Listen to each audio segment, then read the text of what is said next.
আম্মা জান খাদিজাতুল কুবরা রাদিয়াল্লাহু আনহার ইন্তেকালের সময় ঘনিয়ে গেল।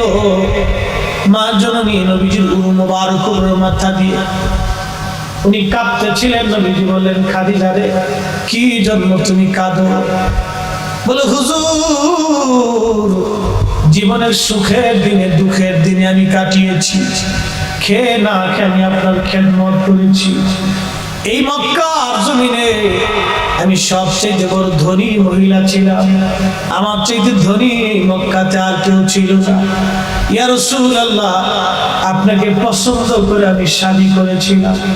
40 বছরের একজন নারী 25 বছরের একজন যুবককে বিয়ে করেছিলাম।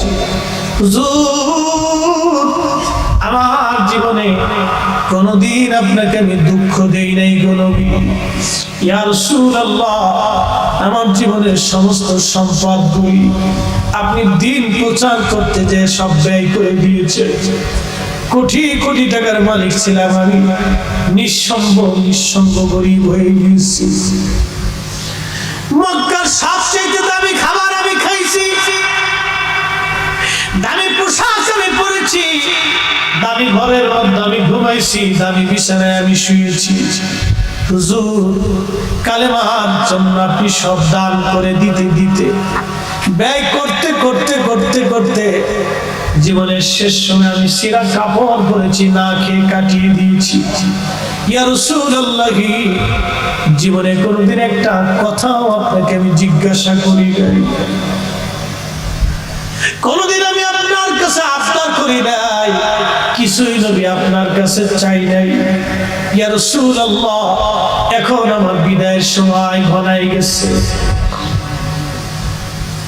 হুজুর, এখন আমার বিদায়ের সময় ঘনিয়ে গেছে, মন বলে আর দুনিয়াতে আমি থাকবো না গো নবীজি।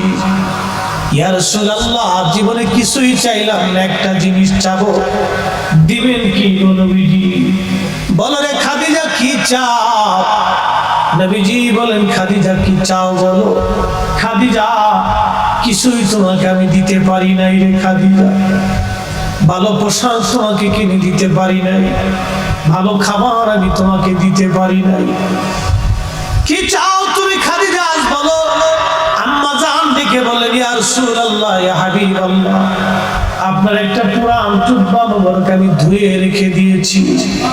নবী গো, আমার ইন্তেকালের পরে জুব্বা খানা দিয়ে আপনি আমার কাফনের পোশাক, কাফনের কাপড় বানায় আমার গায়ে জড়াইয়া দিবেন। একবার চিৎকার করে বলা যাবে কি ইয়া রাসূলুল্লাহ? আল্লাহ নবী ডেকে বলেন, খাদিজা, পুরান কাপড় দিয়ে যদি তোমাকে দাফন করাই, কাফন করাই, খাদিজা রে, মক্কার মানুষ বলবে মুহাম্মদ আমিন কত বড় নিষ্ঠুর, যার স্ত্রী সারা জীবন সমস্ত সম্পদগুলি ব্যয় করে দিল, সুখে দুঃখে যার বিবি তার ডানে বামে সামনে পিছনে জীবন কাটাইল। কোন কোন বর্ণনার ভিতরে আসছে, দুনিয়ার সমস্ত মানুষগুলি যখন ঘুমাইতো, আপনার আম্মা জান খাদিজাতুল কুবরা রাদিয়াল্লাহু আনহা ঘরের দরজার সাথে ঠেস মেরে দাঁড়িয়ে থাকতেন।